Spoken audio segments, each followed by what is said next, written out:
গত ৪৮ ঘন্টায় ওয়াশিংটন থেকে এমন কিছু খবর আসছে যা পুরো বিশ্বের ভূ রাজনীতিকে ওলটপালট করে দিয়েছে। একদিকে মার্কিন প্রতিরক্ষা সচিব পিট হেগসেথ বলছেন বিগার বোম বা বড় বোমা ফেলে ইরানকে শেষ করে দেবেন, আর তার ঠিক কয়েক ঘন্টা পরেই স্বয়ং ডোনাল্ড ট্রাম্প রাষ্ট্রপতি তিনি বলছেন হরমুজে যাই হোক না কেন আমরা ২ থেকে ৩ সপ্তাহের মধ্যে তল্পি তল্পা গুটিয়ে ফিরে আসছি। ট্রাম্প তার ট্রুথ সোশ্যাল মাধ্যমে একটা রীতিমতো লম্বা পোস্ট দিয়েছেন।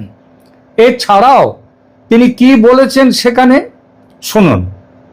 তিনি প্রস্থানের একটা সময়সীমা দিয়েছেন। ট্রাম্প খুব স্পষ্ট করে বলেছেন যে আমেরিকা আর এই যুদ্ধ টেনে নিতে চায় না, আমরা খুব শীঘ্রই ইরান থেকে বেরিয়ে আসব।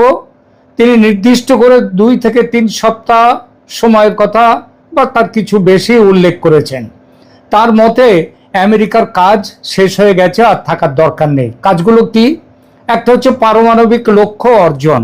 ট্রাম্প দাবি করেছেন যে এই যুদ্ধের মূল উদ্দেশ্য ছিল ইরানকে পারমাণবিক অস্ত্র তৈরি থেকে রুখে দেয়া।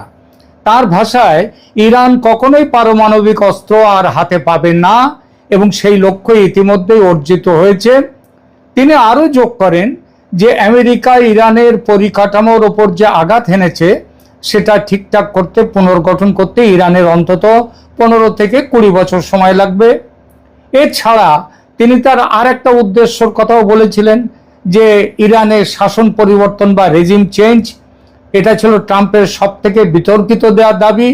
তিনি দাবি করছেন, তিনি বলেছেন ইরানের সর্বোচ্চ নেতা আয়াতুল্লাহ খামেনেই এখন আর ক্ষমতায় বা দৃশ্যপটে নেই, তিনি মারা গেছেন। তিনি বলেছেন আমরা ইতিমধ্যে রেজিম চেঞ্জ ঘটিয়েছি, এখন যারা ক্ষমতায় আছে তারা অনেক বেশি যুক্তিপূর্ণ, রিজনেবল, এবং তারা খামেনেইর মতো এত কট্টরপন্থী নয়। আর কি বলেছেন তিনি? হরমুজ প্রণালী নিয়ে কথা বলেছেন।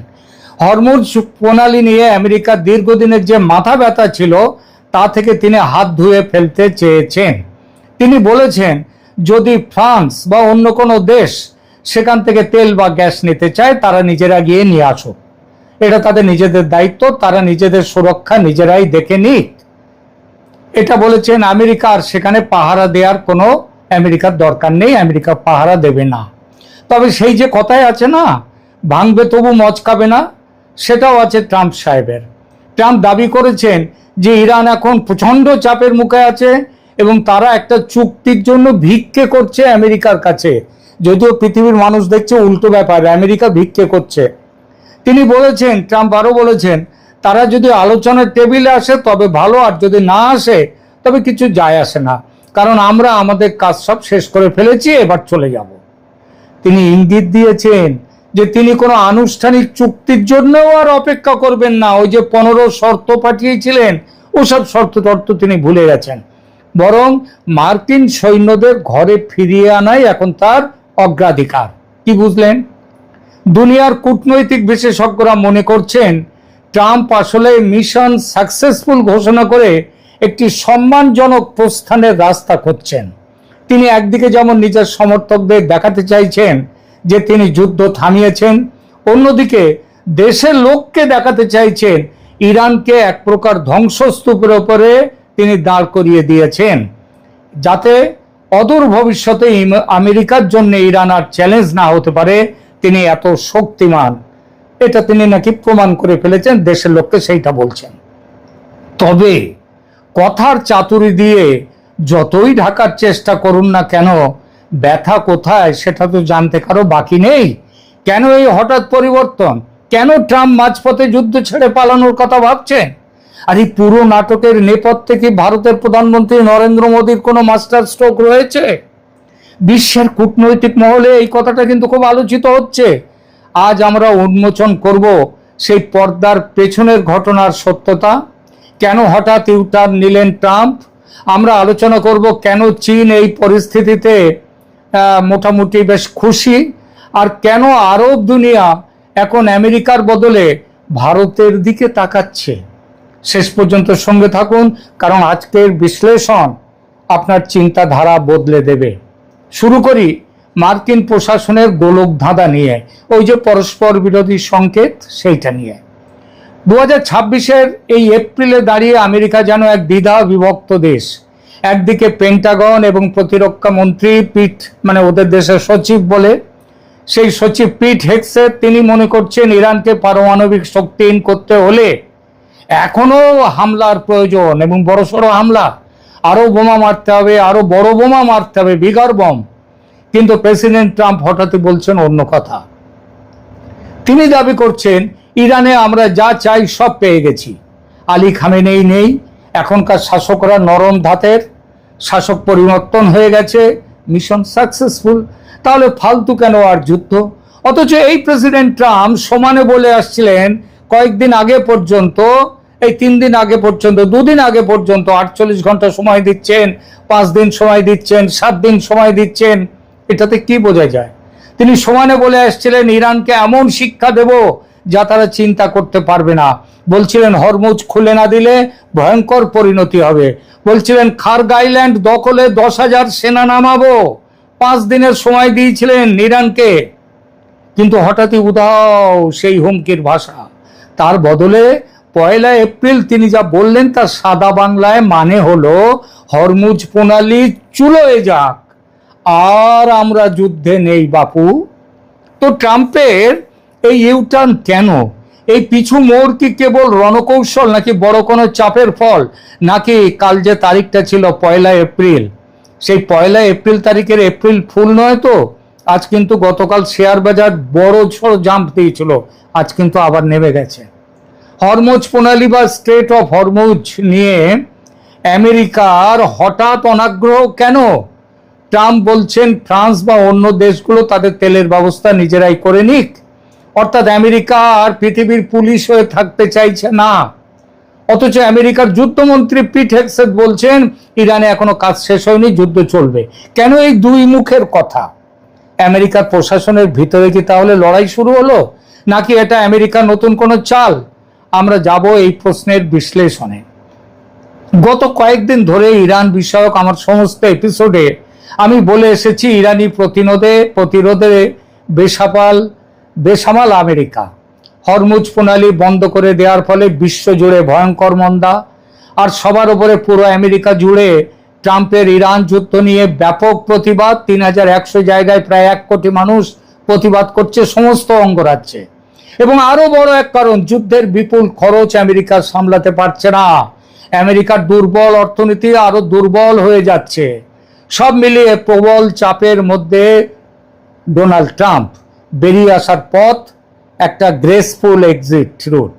শেষমেশ চক্ষু লজ্জার মাথা খেয়ে সেটাই করে ফেললেন প্রেসিডেন্ট ট্রাম্প। বোঝা গেল 15 দফা শর্ত, পাকিস্তানের মধ্যস্থতার চেষ্টা, এসব ট্রাম্পের কাছে গুরুত্বহীন ছিল। সেটাও আমার চ্যানেলে আমার আগের সমস্ত প্রতিবেদনে, বেশ কয়েকটি প্রতিবেদনে আমি বলেছি। এখন স্পষ্ট যুদ্ধবিরতির শর্ত আরোপ, মধ্যস্থতাকারীদের দিয়ে আলোচনা, এসব ছিল লোক দেখানো, সেটা বোঝা গেল। আসল খেলা চলছিল ভেতরে। এই ভেতরের খেলায় বড় খেলোয়াড় ছিলেন নরেন্দ্র মোদী, ভারতের প্রধানমন্ত্রী। বলবো সেই খেলার কথা। তার আগে বলি, ট্রাম্পের আজকের ঘোষণার পর বিশ্বের সব দেশের মানুষ যেন হাঁপ ছেড়ে বেঁচেছে। কিরকম সেই হাঁপ ছাড়া? ট্রাম্পের যুদ্ধ সমাপ্তির ইঙ্গিতে বিশ্ববাজারে এক ধরনের স্বস্তির জোয়ার দেখা গেছে। গতকালকের খবর বলছি, শেয়ার বাজার, এশীয় এবং ইউরোপীয় শেয়ার বাজারে বড় ধরনের উত্থান ঘটেছে। জাপানের নিক্কেই 5% লাভ মেরেছে ওপরে, এবং ব্রিটেনের FTSE 100 প্রায় 2% বৃদ্ধি পেয়েছে। খোদ আমেরিকার S&P 500 সেটা গত 1 বছরের মধ্যে সেরা দিন পালন করেছে কালকে। এতটাই উছাল বিশ্ব জুড়ে শেয়ার বাজারে।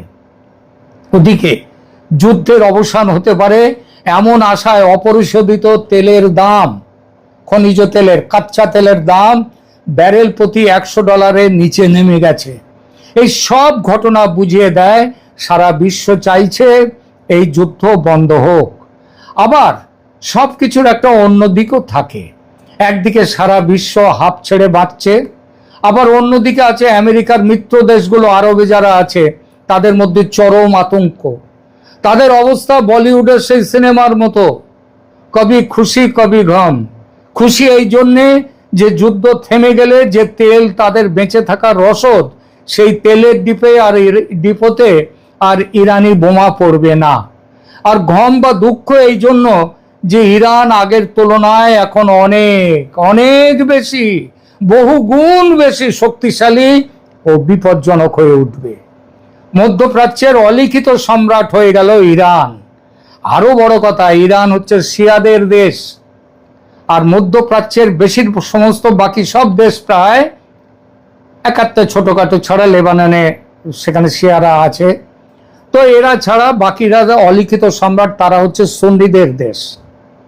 বাহরিন আবার উল্টো ব্যাপার, বাহরিনের যে শাসক তিনি সুন্নি, কিন্তু বাহরিনের বেশিরভাগ জনতা তারা হচ্ছে শিয়া। সুতরাং আমেরিকা যদি হঠাৎ যুদ্ধ অর্ধেক রেখে চলে যায়, তবে শিয়াদের বলবোলাও শুরু হবে। আর শিয়াদের সম্পর্কে সুন্নিরা আগে কি বলতো জানেন? সুন্নিরা আগে বলতো শিয়াদের ঘরের ভাত খাবো না, থুতু দিত। শিয়াদের ঘরের খাবার পর্যন্ত তারা খেত না, এতই ছিল। সে আজকে না, সে আলী থেকে এবং সেই প্রথম থেকে খলিফা হওয়া নিয়ে লড়াই, সেই লড়াই থেকে সেই লড়াইয়ের কথাতে আর যাব না। সুতরাং আমেরিকা যদি হঠাৎ যুদ্ধ অর্ধেক রেখে চলে যায়, তবে এতে ইরানের মর্যাদা মুসলিম বিশ্বে অনেক বেড়ে যাবে। কারণ তারা সরাসরি বলবে আমেরিকাকে আমরাই পালাতে বাধ্য করেছি। আরব দেশগুলো তাই চায় আমেরিকা যে লড়াই শুরু করেছে তা যেন শেষ করে তবে দেশে ফিরে যায়। আরব দেশগুলোর ভয় যে অমূলক নয়, তার প্রমাণ ট্রাম্পের এই নতুন ঘোষণার প্রায় সঙ্গে সঙ্গেই দেখা গেছে। আমেরিকা যখন চলে যাওয়ার কথা বলছে যুদ্ধক্ষেত্র ছেড়ে, তখন ইরানের প্রেসিডেন্ট মাসুদ পেজেশকিয়ান এবং পররাষ্ট্রমন্ত্রী আব্বাস আরাগচি তারা তেহরানের রাস্তায় সাধারণ মানুষের সাথে মিশে উল্লাস করতে দেখা গেছে। এটিকে আমেরিকার প্রতি এক ধরনের অবজ্ঞার প্রদর্শন হিসেবে দেখা যেতেই পারে।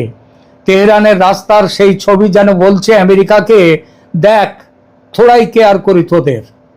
আমেরিকার এই পরস্পর বিরোধী সংকেত বিশ্বজুড়ে এবং বিশেষ করে মধ্যপ্রাচ্যে এক চরম অস্থিরতা ও মিশ্র প্রতিক্রিয়ার সৃষ্টি করেছে। মূলত হোয়াইট হাউসের নীতি নির্ধারণী পর্যায় এবং সামরিক নেতৃত্বের মধ্যে মতের অমিল এই জন্যই দেখা যাচ্ছে। এর একটা বিস্তারিত ব্যাখ্যা এইভাবে ধরা যায়, যেমন ধরুন, বিশ্ববাজার ইতিবাচক কিন্তু অস্থির প্রতিক্রিয়া ট্রাম্পের যুদ্ধ সমাপ্তির ইঙ্গিতে। বিশ্ববাজারে স্বস্তির জোয়ার দেখা গেছে, কিন্তু একই সঙ্গে আরব মিত্র দেশগুলোর মধ্যে শঙ্কা এবং অবিশ্বাস। উপসাগরীয় দেশগুলো যেমন সৌদি আরব, কাতার, সংযুক্ত আরব আমিরাত, এদের আমেরিকার এই অবস্থানে সবচেয়ে বেশি চিন্তিত। আরব দেশগুলো মনে করছে যে আমেরিকা লড়াই শুরু করে এখন মাঝপথে তাদের একা ফেলে চলে যাচ্ছে। এর ফলে তারা ইরানের মতো একটি আহত ও প্রতিশোধ পরায়ণ শক্তির সামনে অরক্ষিত হয়ে পড়বে। এছাড়াও বাহরিনে ওই যে বললাম আরেক সমস্যা, বাহরিনের জনতার সংখ্যাগরিষ্ঠ অংশ শিয়া, অথচ শাসক সুন্নি। ইরানের মদতে সেখানে শিয়ার শাসকের বিরুদ্ধে জোরদার আন্দোলন চলবে এবার। আরো বড় কথা, ইরানের রাজতন্ত্র নেই, সেখানে ভোট হয়। 290 জন সংসদ, তাদের সংসদের নাম হচ্ছে মজলিস। সেই মজলিসে 290 জন সাংসদ আছে, 4 বছরের জন্য নির্বাচন, তাদের প্রেসিডেন্সিয়াল ফর্ম অফ গভর্নমেন্ট। কিন্তু আরব দুনিয়ার বাকি সব দেশে রাজতন্ত্র, গণতন্ত্রের ধ্বজাধারী আমেরিকা সেই সব রাজতন্ত্রকেই সমর্থন করে আসছে। এবার ইরান তাদের যুদ্ধ বিজয়ের পর ওই সব দেশে রাজতন্ত্রের অবসান ঘটাতে জোর কদমে নেমে পড়বে। এর সাথে রয়েছে খিলাফত দখল, খলিফা কে হবে? সুন্নি বিশ্বকে হারিয়ে শিয়া তারা এবার খলিফার আসনের জন্য তারা নেতৃত্ব দেবে।